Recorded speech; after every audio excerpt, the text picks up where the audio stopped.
चंट सास और चतुर बहू। बहुत पहले की बात है।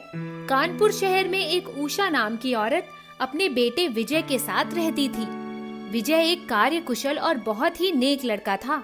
बेटा, अब मेरी उम्र हो चली है, घर का काम करते करते थक जाती हूँ, इसीलिए मैं तुम्हारी शादी के लिए कल लड़की देखने जा रही हूँ। तुम भी समय निकालकर मेरे साथ चलना। ठीक है माँ।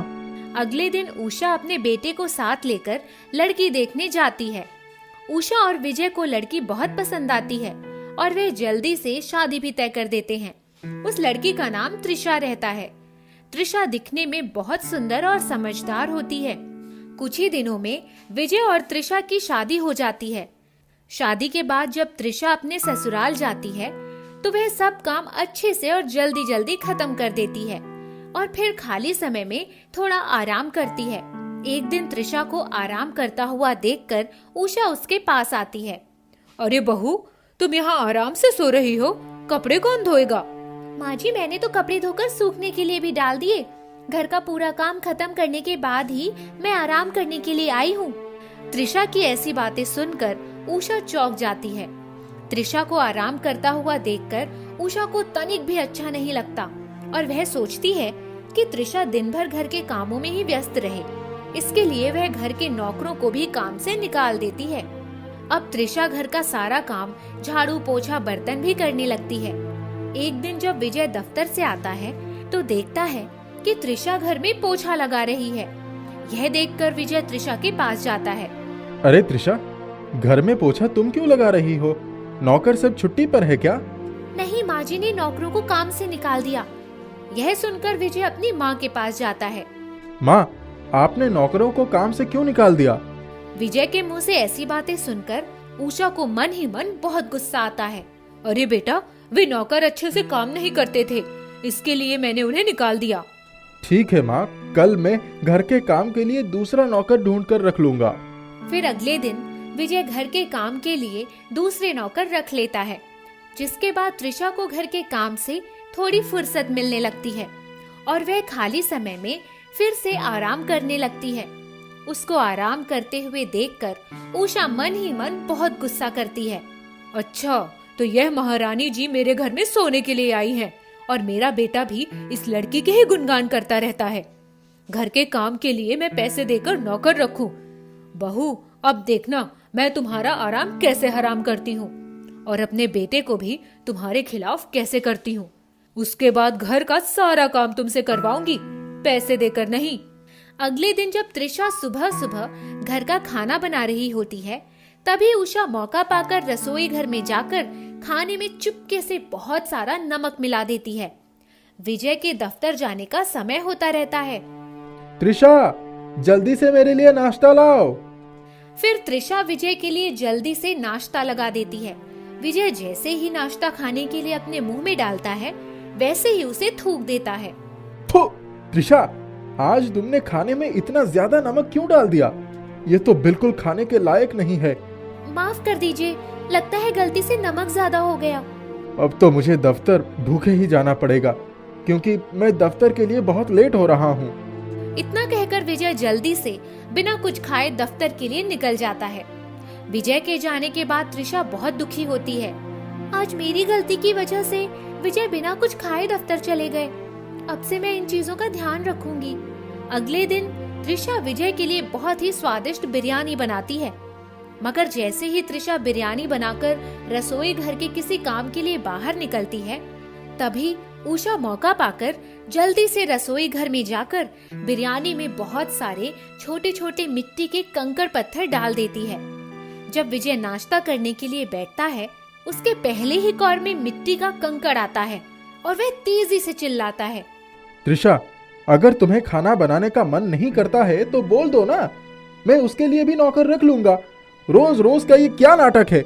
तुम्हारी वजह से मैं कल भी भूखे ही दफ्तर चला गया था और आज भी भूखे ही जाना पड़ेगा।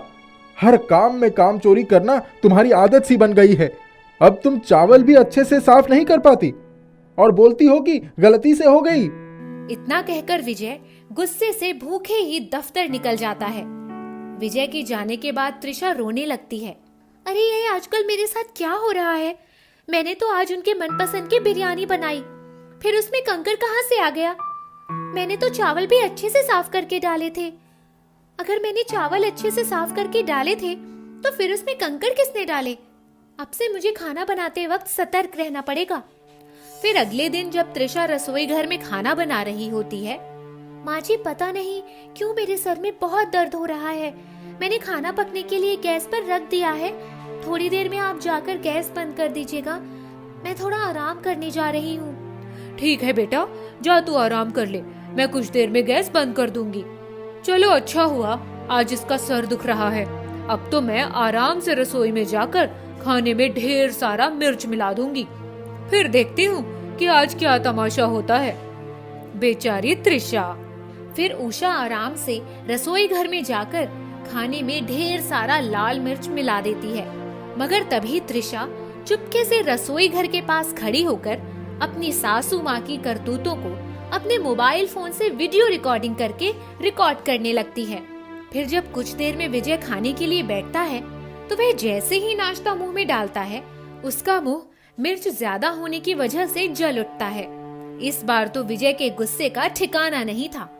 त्रिशा, ये तुमने खाने के नाम पर क्या बना दिया है? इतनी सारी मिर्च डाल दिया है कि मेरा पूरा मुंह जल गया है। नहीं जी, मैंने तो खाने में बहुत थोड़ा सा मिर्च डाला था।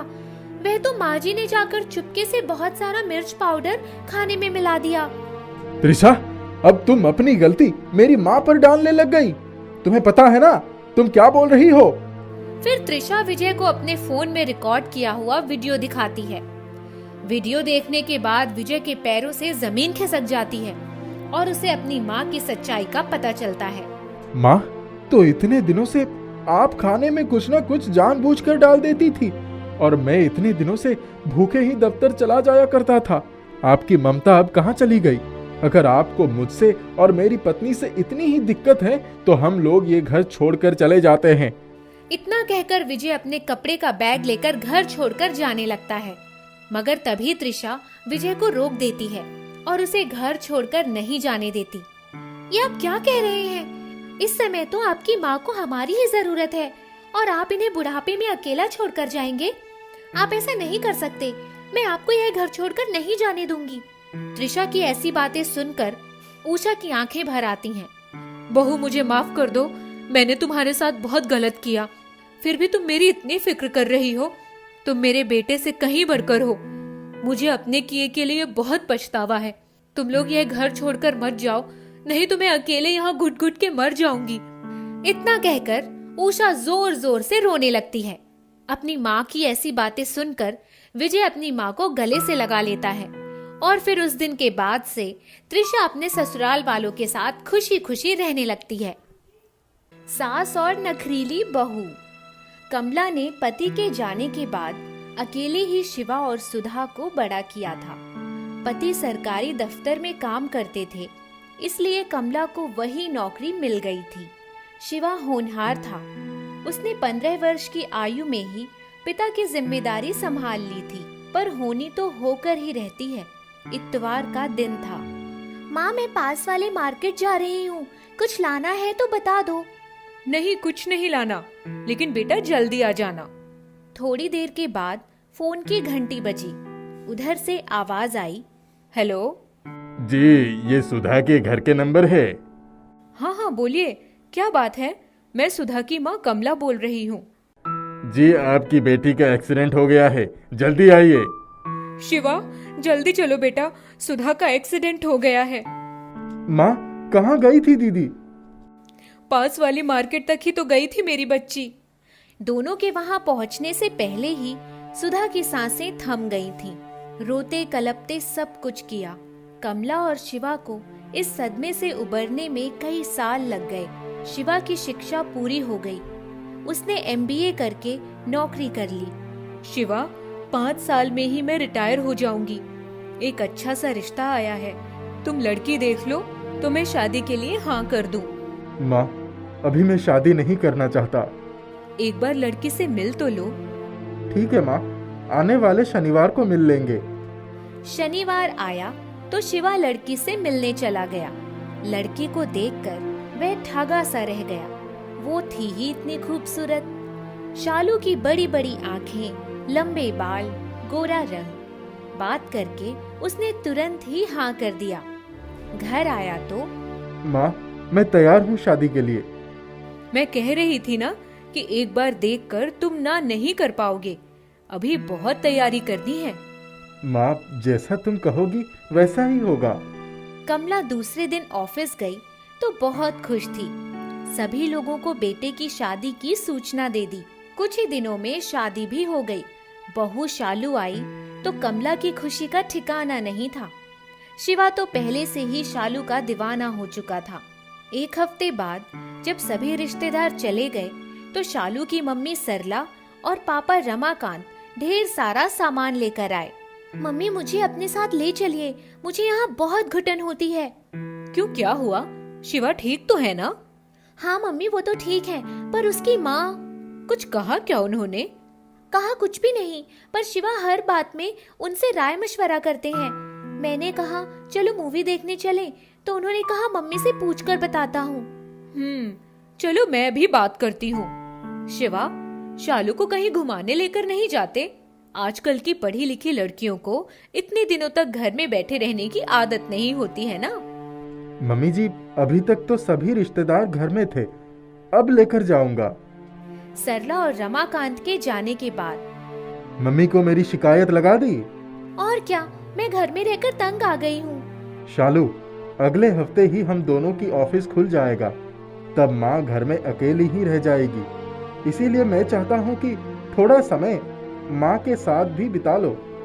घूमने फिरने को तो सारी जिंदगी पड़ी है। तुम्हारी जिंदगी में माँ के सिवा कुछ और नहीं है। मैं अपनी पूरी जिंदगी इस घुटन भरे माहौल में नहीं गुजार पाऊंगी। कान खोलकर सुन लो। अच्छा बाबा, नाराज मत हो। आज शाम को ही चले जाएंगे फिल्म देखने। अब तो खुश हो जाओ।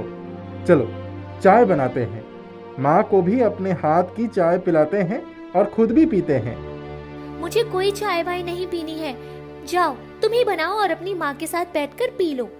शिवा उठकर माँ के पास चला जाता है। माँ ने पहले से ही चाय चढ़ा दी थी। वो बोली, अरे तुम यहाँ क्यों आए? मैं चाय लेकर आ तो रही थी। जाओ अपने कमरे में जाओ, मैं आ रही हूँ। नहीं माँ, मैं यहीं चाय पीऊंगा। क्या हुआ? कोई झगड़ा हुआ क्या तुम दोनों के बीच? नहीं माँ, उसको फिल्म देखने जाना था। हाँ तो ले जाना, नई बहू है, उसका भी तो मन करता होगा घूमने फिरने का। हाँ, अभी जाऊंगा। चाय पीकर कमरे में आता है तो शालू सो रही थी। अरे चलो भाई, चलना नहीं है क्या? मिल गई माँ की आज्ञा। मुझे नहीं रहना है ऐसे घर में जहाँ सांस भी माँ की आज्ञा के बिना न ली जा सकती हो, और मुझे कहीं नहीं जाना। ठीक है, जैसी तुम्हारी मर्जी। वह तैयार होकर अकेले ही निकल जाता है। शालू बाहर आती है। आपने क्या पट्टी पढ़ाई है? वो मुझे छोड़कर बाहर चला गया। आप क्या समझती हैं? वो सिर्फ आपका ही बेटा है। ऐसा ही था तो शादी करवाने की जरूरत क्या थी? अब तो उसे सिखाने पढ़ाने की आदत छोड़ दीजिए। बहुत धीरे बोल बेटा, सब सुन लेंगे। सुनना है तो सुन ले, मुझे किसी की परवाह नहीं। आप सिर्फ अपने काम से काम रखिए। कमला चुपचाप अपने कमरे में जाकर फूट फूट कर रोने लगती है। थोड़ी देर में शिवा आया। आवाज सुनकर कमला बाहर आई। तू तो आज उसे फिल्म दिखाने ले जाने वाला था, कहाँ चला गया था? माँ, इसीलिए मैं अभी ये शादी वादी के चक्कर में नहीं पड़ना चाहता था। अब भुगतान तो करना ही होगा। नहीं शिवा, अभी नई नई आई है, थोड़ा वक्त लगेगा उसे यहाँ सामंजस्य बिठाने में। तू चिंता मत कर। तभी फोन की घंटी बजती है। हेलो, आप अपने बेटे को समझा दीजिए, वरना हम अपनी बेटी को आज ही लेकर आ जाएंगे। अरे क्या हुआ? इतना नाराज क्यों हो रही हैं? अभी नई नई शादी हुई है, कुछ समय बच्चों को साथ रहने दीजिए। वक्त के साथ सब ठीक हो जाएगा। मेरी बेटी बहुत नाजों में पली है। उसके पापा ने आज तक उससे ऊंची आवाज में बात नहीं की। आप लोगों ने समझ क्या रखा है? ठीक है। कमला समझ गई थी कि ये शादी नहीं चलेगी। उन्होंने शिवा को कुछ नहीं बताया। चुपचाप खाना बनाकर दोनों को आवाज देने गई तो भीतर घमासान मचा हुआ था। शालू अपने कपड़े सूटकेस में डाल रही थी और रोती जा रही थी। बहू, ऐसे रूठकर मायके नहीं जाते। आप चुप रहिए, निकल जाइए मेरे कमरे से। सारे झगड़े की जड़ तो आप ही हैं। मुझे अभी मायके जाना है।